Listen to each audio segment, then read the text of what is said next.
Hello friends. Today we are starting with the first chapter of social science, which is named as Heritage of India. Yesterday we have seen the quick look of SS, that what we are going to discuss in this subject, and it has three parts. So basically we are starting with the history part. Here we will go through the book and content which is given in that, and we will discuss that. So India is a land of ancient culture. An ancient Indian scripture Vishnu Puran states that Uttaram yat samudrasya himadescham dakshinam varsham tada bharat नाम भारती यत्र संसति. सो यहाँ पे विष्णु पुराण में जो बात कही है, India क्या है, इंडिया एक एंशियंट कल्चर का लैंड है, तो उसकी बात यहाँ पे मतलब ये पंक्ति जो दी है उसमें बताई गई है. It means India extends from the Himalaya in north to the Indian Ocean in the south. It is said that new descendants are called Indians. मतलब ये है कि इंडिया जो है वो नॉर्थ में अगर हम बात करें तो हिमालय से मतलब स्टार्ट होता है, और साउथ में इंडियन ओशन तक इंडिया जो है उसका एक्सपांशन है. ऐसा बोला जाता है इसीलिए कि जो भी यहाँ पे लोग रहे सालों से वो लोग इंडियंस के नाम से जाने जाते हैं. In the beginning of any auspicious ceremony Bharatvarsha, Bharatkhand, Jambudvipa and Aryavarta etcetera words are used while taking resolution. जब हम कोई भी रिजोल्यूशन लेते हैं, जब हम कोई भी प्रतिज्ञा लेते हैं, तो तभी भारत के लिए भारतवर्ष, भारतखंड, जाम्बूद्वीप, आर्यव्रत ऐसे शब्दों का प्रयोजन किया जाता है. Our country is gifted with the natural boundaries, Himalaya in the north and sea in the east, west and south. From all over the world, different countries mesmerized by the Indian prosperity and came to trade, settled and mingled with Indian culture. So हमारी country के लिए अच्छी बात यह है कि हमें security जो है वो नेचुरल बाउंड्रीज से मिली है. जैसे कि हिमालय नॉर्दर्न साइड में है, तो नॉर्दर्न हिमालय की वजह से हमें नॉर्थ साइड में काफी सिक्योरिटी के बेनिफिट्स होते हैं. वैसे हम देखें कि वेस्टर्न साइड तो गुजरात में एक बड़ा सा सी कोस्ट है, तो वहां पे मतलब वो भी हमें एक नेचुरल बाउंड्री मिलती है. अकॉर्डिंगली ईस्ट साइड में बे ऑफ बंगाल वाला जो पार्ट है, तो वहां पे भी हमें एक नेचुरल प्रोटेक्शन मिलता है. एंड साउथ में as you all know that Indian Ocean is there. So our countries is gifted with the natural boundaries. कभी कभी ये क्वेश्चन पूछा जाता है in 1 mark, so you need to mind this one. Apart from that, India की prosperity को देख के काफी लोग इंडिया में आए थे ट्रेड करने के लिए. और फिर ट्रेड करने के लिए आए तो काफी लोग पहले आते थे कि 10 दिन के लिए ट्रेड किया, 15 दिन के लिए ट्रेड किया, और यहाँ पे ट्रेड हो जाए, बाद में वो अपने प्रदेश में चले जाते थे वापस. But then the trend has been revise that वो लोग यहाँ पे आते थे, कुछ चीजें बेचते थे, और धीरे धीरे वो यहाँ पे सेटल हुए, और सेटल होने के साथ हमारे कल्चर के साथ वो मिक्स हो गए. सो जैसे कि मुगल्स आए इंडिया में, फिर पारसी लोग आए, तो ऐसे काफी डिफरेंट कम्युनिटी के लोग आए, और at the and they just mingled with the Indian culture, कि जैसे वो पहले से ही भारतीय हो. Now due to mutual exchange, many changes have been seen in our culture. In this way, our heritage is transferred from generation to generation and it is continuously progressing. So ऐसे mutual exchange जो हुआ एक दूसरे के culture का, इसकी वजह से एक नया कल्चर जो है वो इंडिया में डेवलप हुआ, कि जिससे हमारे कल्चर में हेट्रोजीनियस जो नेचर है वो देखने को मिलता है. होमोजीनियस कल्चर हमारा नहीं है.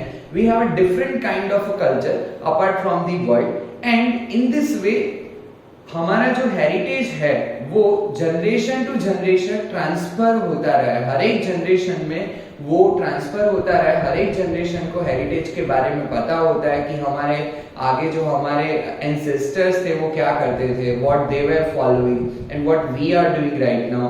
और कंटिन्यूअसली जो हमारा हेरिटेज है वो प्रोग्रेस होता जा रहा है. Let us see about India location and area. So standard 9th में हमने देखा था कि इंडिया का नॉर्दर्न लैटिट्यूड क्या है, ईस्ट लॉन्गिट्यूड क्या है, एरिया कितना है. So that we have discussed in standard 9. It was very vast in ancient time and now area wise it stands on 7th rank. तो यहाँ पे अंडरलाइन करना कि अभी एरिया वाइज अगर हम बात करें तो 7th रैंक पे इंडिया स्टैंड करता है. So that you need to know and keep in mind. So and population wise हम अभी 2nd रैंक पे हैं. So these things are needed to remember. Now rich and varied heritage. So our motherland has bestowed rich and varied heritage to us so as to the world. तो हमें बहुत rich और different varied heritage हमें मिला है. Indian culture have been trade oriented and peace loving. तो हमारा culture पहले से ट्रेड के ओरिएंटेड रहा है. हमारे यहाँ ब्रिटिशर्स ने आके ट्रेड किया. इसके अलावा काफी डिफरेंट कम्युनिटीज के लोग आए थे. यहाँ पे पारसी लोग भी आए थे. So for trading purpose many people came to India. और इंडिया का नेचर पहले से रहा है कि हम पीस लविंग कंट्री है. So sat, chit and anand are realised from Indian culture. तो इंडियन कल्चर में से 3 जो क्वालिटीज है वो हमें देखने को मिलती है, सत, चित एंड आनंद की. Besides this, Indian culture prospered with the mutual exchange of different cultures of other countries which came to India and settled here.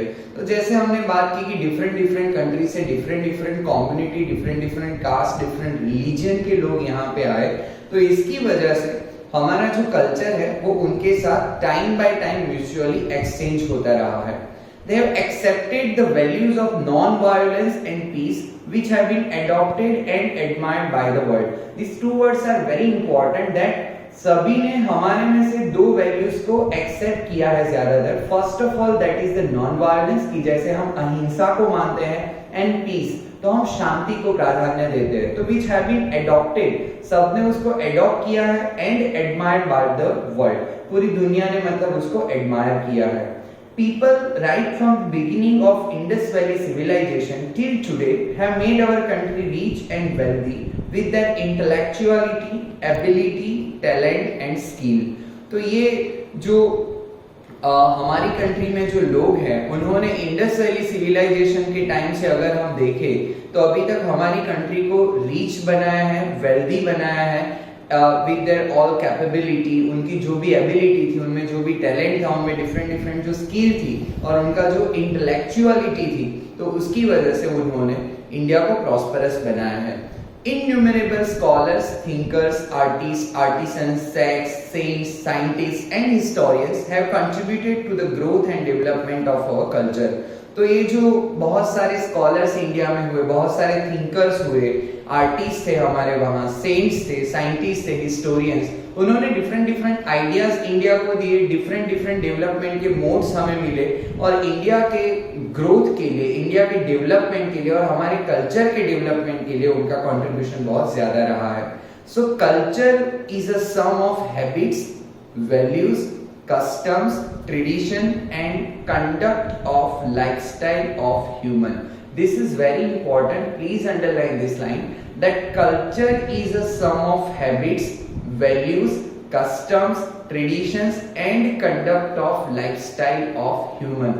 तो कल्चर कोई एक पर्टिकुलर वे नहीं है. कल्चर ये सबका मिक्सचर है, सबका सम होता है कि जो भी हमारी हैबिट्स है, डे टू डे लाइफ में हम जो करते हैं, हमारी जो वैल्यूज है, ह्यूमन वैल्यूज, हमारे जो कस्टम्स है, जो भी हम यहाँ पे रिचुअल्स फॉलो करते हैं, जो भी हमारे रीति रिवाज है वो है, हमारी ट्रेडिशंस है, परंपराएं जो है हमारी, एंड कंडक्ट ऑफ लाइफस्टाइल, हमारा जीवन जीने का जो तरीका है, ये सारी चीजों को अगर हम कंबाइन करके देखें तो कंबाइन करके हम उसको कल्चर बोल सकते हैं. सो ये कल्चर का मीनिंग है.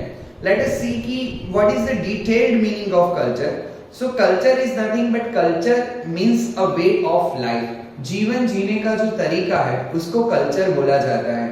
And every country's culture is little bit different because every country's geography is different, every country's political system may be different, every country's temperature conditions, people's mindset, their trade, their businesses, everything is different. So it varied from place to place. So culture means a way of life. It is made of changes that occur in public life, social rules and regulation of different societies. तो वो कैसे बना? तो जैसे जैसे हमारी public life में change आते गए, हमारे सोशल रूल्स में चेंज आए, हमारे रेगुलेशंस में चेंज आए, और वैसे टाइम बाय टाइम डेवलपमेंट से एक कल्चर जो है वो डेवलप हुआ है।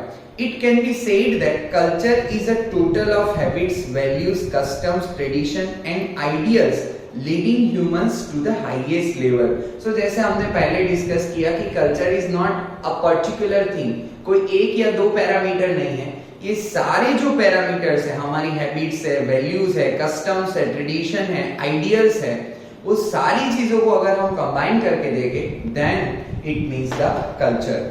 Let us see cultural heritage of India. तो इंडिया का कल्चरल हेरिटेज कैसा है? So heritage means a valuable gift from our forefathers to us. इसको अंडरलाइन करना कि हेरिटेज हम किसको कहते हैं। सो हेरिटेज का मतलब है हमारे फोरफादर्स, हमारे पूर्वज, जो उससे हमें वैल्यूएबल गिफ्ट मिला है, that we known as a heritage. Indian history is thousands of years old, that we all know. We say in school pledge, I love my country and I am proud of its rich and varied heritage. तो हम प्रतिज्ञा जो बोलते हैं उसमें हमेशा बोलते हैं स्कूल में कि मैं मेरी कंट्री को चाहता हूँ and I am proud of its, कि मुझे उस पे गर्व है, उसका जो रिच एंड वेरिड हेरिटेज है उस पे हमें प्राउड है। In this context heritage is a precious gift from our motherland to the whole world about mysteries of human life।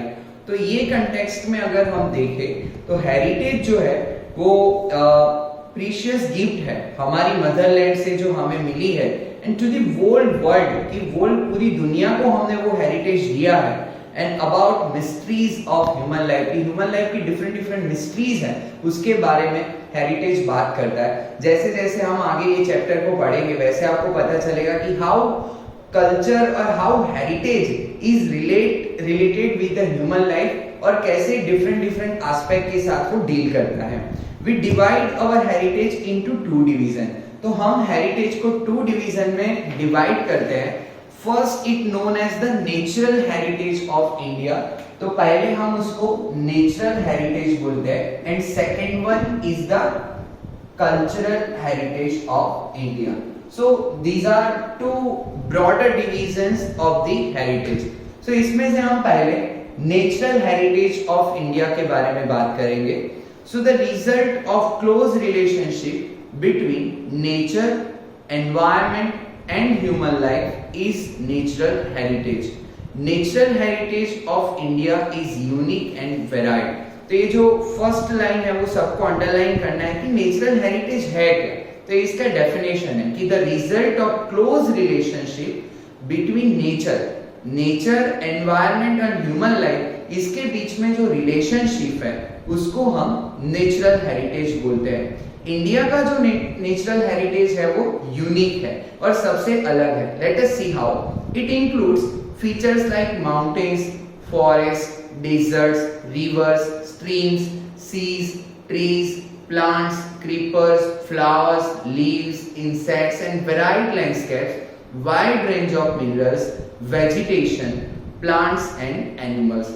तो हमारे नेचुरल हेरिटेज में हमें इतनी चीजें देखने को मिलती है। माउंटेन्स है यहाँ पे, जैसे हिमालय है, फॉरेस्ट है, डेंस फॉरेस्ट इंडिया में देखने को मिलता है, डिजर्ट्स है, रिवर्स है, स्ट्रीम्स है। वो ऑलरेडी हम 9th स्टैंडर्ड में पढ़ चुके हैं कि डिफरेंट लोकेशन में इंडिया में ज्योग्राफिकल सिचुएशन क्या है, कौन सी जगह पे कौन से फॉरेस्ट है, फॉरेस्ट के कितने टाइप है, that we have already discuss.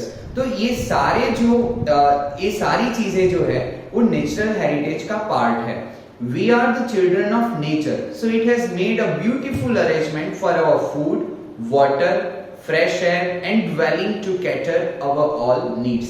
तो नेचर ने हमें हमारे फूड की रिक्वायरमेंट को फुलफिल करने के लिए कुछ चीजें दी है, हमें वाटर दिया है, फ्रेश एयर दी है, और हमें रहने के लिए, ड्वेलिंग के लिए मतलब जो भी चाहिए, तो वो भी पूरा जो सेटअप है वो भी हमें नेचर से ही मिलता है।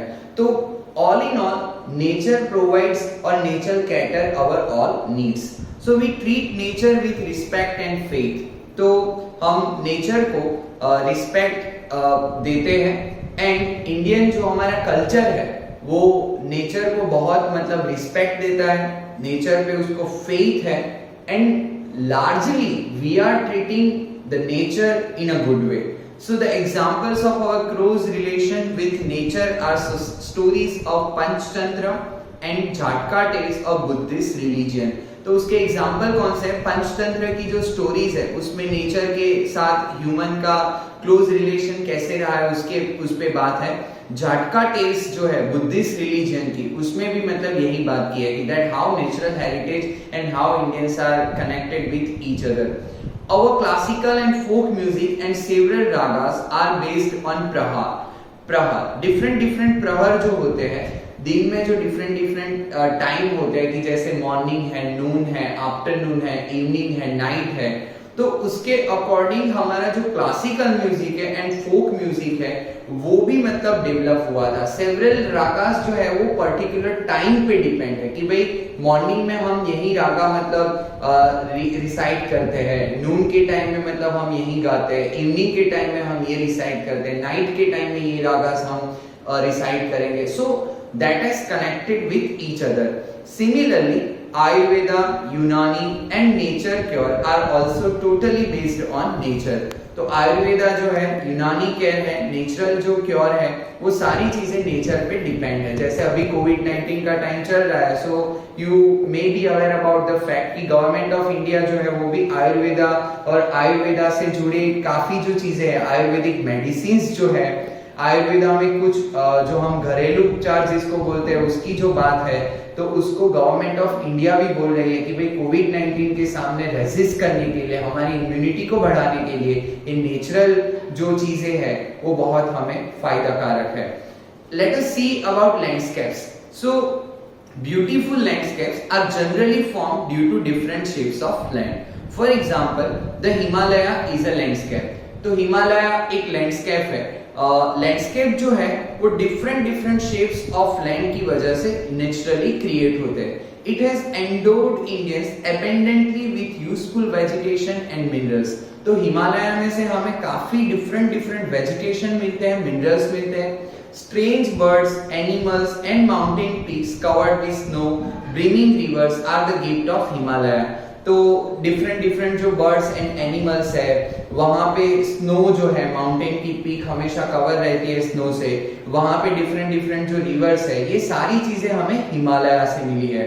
Forest of Terai and its pilgrimage places जैसे कि Amarnath, Badrinath, Kedarnath and summit like Nanda Devi are in Himalayas. तो ये हिमालयस के साथ जुड़े जो डिफरेंट लैंडस्केप है, हिमालयस के साथ जुड़े डिफरेंट जो प्लेसेस है, उसके बारे में यहाँ पे बात की है. Since ancient time Himalaya has a greater importance for India. तो बहुत पुराने टाइम से हिमालय का इंडिया के लिए इंपॉर्टेंस बहुत ज्यादा रहा है. यहाँ पे जो हमने देखा कि डिफरेंट प्लेसेस है, वहां पे डिफरेंट वेजिटेशन है, वहां से हमारी एक डिफरेंट इकोसिस्टम हमें मिलती है. एंड मोस्ट इंपॉर्टेंट कि हिमालय जो है वो हमें सिक्योरिटी पर्सपेक्टिव से एक नेचुरल बाउंड्री प्रोवाइड करता है. वो हमें काफी जो एक्सटर्नल फैक्टर्स है उससे हमें सेफ्टी प्रोवाइड करता है. Let us see rivers. So rivers have been providing natural ways since ancient times. Indian culture has flourished on the river bank of the Indus and the Ravi. So India के काफी शहर अगर आप देखो तो आज भी आपको देखने को मिलते हैं कि इंडिया के काफी शहर रिवर बैंक पे ही डेवलप हुए. जैसे कि most known example in Gujarat is the Ahmedabad. तो अहमदाबाद जो है वो साबरमती रिवर बैंक पे मतलब पूरा डेवलप हुआ है. सो एंशिएंट टाइम से ऐसा रहा है कि हमारा जो पूरा कल्चर है वो रिवर बैंक पे ही डेवलप हुआ है. जैसे कि हम इंडस वैली सिविलाइजेशन की बात करें, हम हड़प्पन कल्चर की बात करें, so different ancient culture have been developed in that scenario. So the rivers like the Ganga, the Yamuna, the Saraswati, the Indus, the Narmada, the Godavari and Krishna etc. have profoundly influenced the people of India. तो ये सारी जो reverse है उसका हमारे जीवन पे बहुत प्रभाव रहा है, उसका इन्फ्लुएंस रहा है. एंड हमारे जो मंत्र है, हमारी जो यज्ञ विधि होती है, उसमें भी ये सारी नदियों के नाम जो है वो हमारे मंत्र में भी हम रिसाइट करते हैं. That's why it has its own relevance and importance to our life. Rivers are the source for drinking water, domestic use, irrigation, electricity and waterways. तो ये सारी चीजें हमें रिवर से मिलते हैं. ड्रिंकिंग वाटर हमें वहां से मिलता है, डोमेस्टिक यूज के लिए भी मतलब पानी मिलता है, इरिगेशन जो खेत में पानी का यूज होता है उसके लिए भी हम पानी वहां से ले सकते हैं, इलेक्ट्रिसिटी का जनरेशन भी हम करते हैं, जैसे कि नर्मदा में सरदार सरोवर जो डैम है वो पूरा डेवलप किया है, तो वहां पे काफी जो मेगावाट इलेक्ट्रिसिटी है वो वहां पे प्रोड्यूस होती है. एंड वाटरवेज के लिए भी मतलब रिवर्स बिल्कुल इंपॉर्टेंट रोल प्ले करती है. Beside this water has made human life beautiful and prosperous. इसके अलावा भी रिवर्स ने ह्यूमन लाइफ को बिल्कुल ब्यूटीफुल बनाया है, प्रॉस्परस बनाया है, बिकॉज रिवर साइड पे हम फार्मिंग कर सकते हैं, फार्मिंग के लिए इजीली वाटर मिल सकता है एंड वहां पे ड्वेलिंग भी अच्छे से हम डेवलप कर सकते हैं. सो ये सारी चीजें जो है वो रिवर्स के साथ जुड़ी हुई है. Landscape scenes at dawn and dusk are very fascinating on the sides of river. These are source of inspiration for artists and have enriched the lives of the people by developing the aesthetic sense. तो landscape के जो scene होते हैं don के time पे, dusk के time पे, जैसे कि सनराइज और सनसेट के टाइम पे रिवर साइड पे जो सीन देखने को मिलते हैं वो बिल्कुल वंडरफुल होते हैं. उसका इन्फ्लुएंस हमारी लाइफ पे ज्यादा होता है.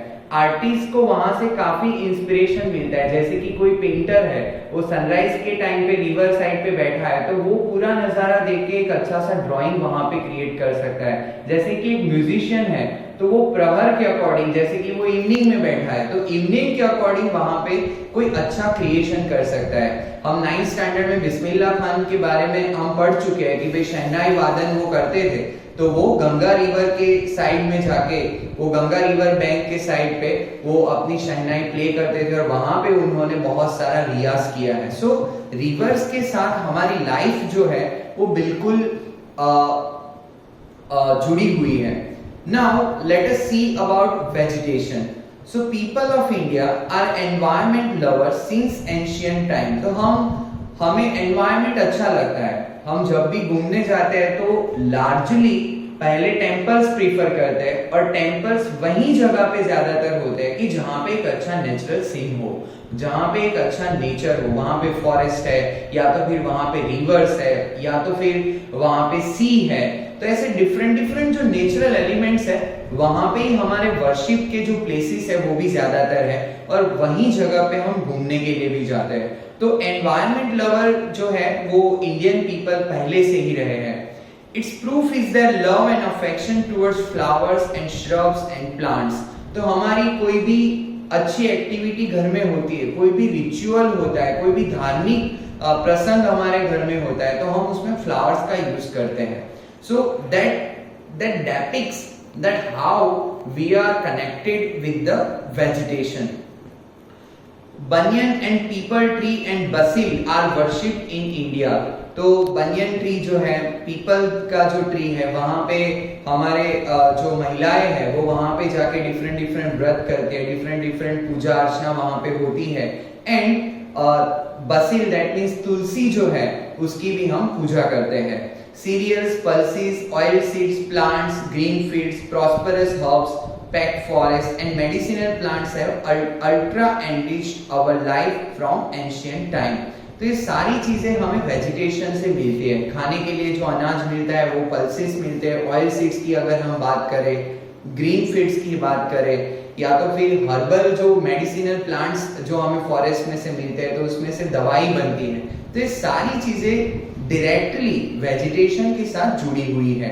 Harde, amla, baheda, aloe vera, ardusi, neem etcetera medicines and flowers like rose, lotus, mogra, damro, sunflowers, champa, jui, jasmine etcetera have made human life very beautiful, fragrant, healthy and prosperous. तो ये सारी चीजों के बारे में आप अवेयर हैं कि डिफरेंट डिफरेंट फ्लावर्स का हम यूज करते हैं. हमारे हेयर ऑयल्स जो है तो उसमें भी एमएनसी कंपनीज भले ही हो लेकिन वो प्राइवेट कंपनीज भी उसकी ब्यूटी प्रोडक्ट्स में डिफरेंट डिफरेंट फ्लेवर्स को यूज करते हैं, डिफरेंट डिफरेंट फ्लावर्स की जो स्मेल है उसको यूज करते हैं, उसके नाम से उसको सेल करते हैं. तो ये सारी चीजें हमारी लाइफ के साथ बिल्कुल कनेक्टेड है. Thus, social and religious life of India is greatly influenced by the vegetation. तो हमारी सोशल लाइफ को देखा जाए या तो फिर रिलीजियस लाइफ को देखा जाए, वो वेजिटेशन से बहुत इन्फ्लुएंस हुई है, उसके साथ बहुत क्लोजली अटैच्ड है. Let us see about wild life. India is a nature lover since ancient time. तो इंडिया एंशिएंट टाइम से ही बहुत नेचर लवर रहा है. It is a country with animal lover culture. तो ये एनिमल लवर कल्चर हमारा रहा है. एनिमल्स के साथ हम बहुत कनेक्टेड रहे. अगर हम पहले किंग्स की बात करें, डिफरेंट डिफरेंट डायनेस्टीज की बात करें, तो वहां पे हम हॉर्सेस जो है उसका वो लोग यूज करते थे. बहुत सारी काउस, अपना जो स्टेट होता था वहां पे वो लोग रखते थे. बहुत सारे एलिफेंट्स को मतलब वो रखते थे. They have different different purposes, but meaning is to tell that they used to keep these animals, take care of these animals, and time by time they have depicted their attachment with those animals. And tiger, lion, elephant, rhino, leopard, foxes, bear, deer, sambar, rabbit, python, snake, mongoose, lizard, porcupine, like many such organisms are found and seen. तो ये सारे जो organisms है वो India में देखे जाते हैं, हमारे फॉरेस्ट में मतलब वो पाए जाते हैं. Asian lions in the world are found only in the Gir forest of Gujarat. तो एशियन लायंस जो है वो सिर्फ गुजरात में ही देखने को मिलते हैं, गुजरात में गिर फॉरेस्ट में, जिसके बारे में हम लास्ट टाइम गुजराती सब्जेक्ट में पढ़ चुके हैं कि जो सिंहनु मृत्यु, that lesson has been given to you in Gujarati.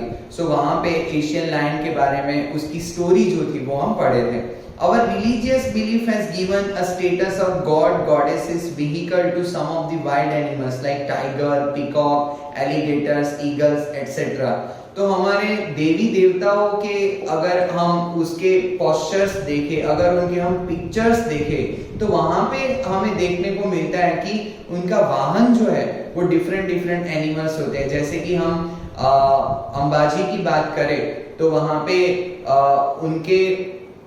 उनकी प्रतिमा में हमें टाइगर देखने को मिलता है, पीकॉक हमें देखने को मिलता है, एलिगेटर्स भी हमें डिफरेंट देवी देवताओं के जो पिक्चर्स होते हैं उसमें देखने को मिलता है. So these are the things that depicts कि ये सारी जो चीजें हैं वो हमारे कल्चर के साथ क्लोजली कनेक्टेड है.